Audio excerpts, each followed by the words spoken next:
Hi family. Thursday evening morning vlog எடுக்க முடியல. ஏன்னா வெட்னஸ்டே நைட் வந்து ரித்துக்குட்டி கூட நான் வந்து ஹாஸ்பிட்டலில் இருந்தேன். ஸோ ஈவினிங் வந்து vlog எடுத்துலான்னு ரித்துக்குட்டி டிஸ்சார்ஜ் ஆகி வந்தாச்சு. அதான் ரொம்ப ஹாப்பி நியூஸ்னே சொல்லலாம் எனக்கு. அதுக்கப்புறம் அவருக்கு எடுத்துகிட்டு போன ட்ரெஸ்ஸு அதெல்லாம் எடுத்து வெளியவே வச்சுட்டு அவரை ஒரு குளிப்பாட்டி விட்டுட்டு வந்தோடனே குஷியாக விளாட போயிட்டான். எனக்கு அது ரொம்ப சந்தோஷமாக இருந்துச்சு. ரொம்ப நாள் கழிச்சு பையனை இப்படி ஆக்டிவாக பார்க்குறோமே அப்படின்ட்டு.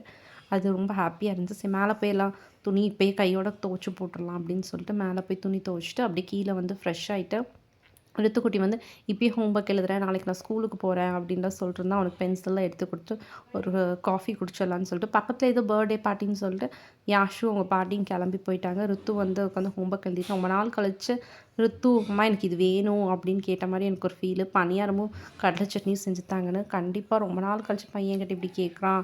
முடியாமல் இருந்தப்ப நம்ம கேட்டுட்டு இருந்தோமே, இப்போ வந்து பையன் கேட்குறானே ரொம்ப சந்தோஷத்தில் நேற்று பையனுக்கு எல்லாமே செஞ்சு கொடுத்தேன். பையன் நல்லா சாப்பிட்டா. எனக்கு அது ரொம்ப ஹாப்பி. தேங்க்ஸ் ஃபார் வாட்சிங்.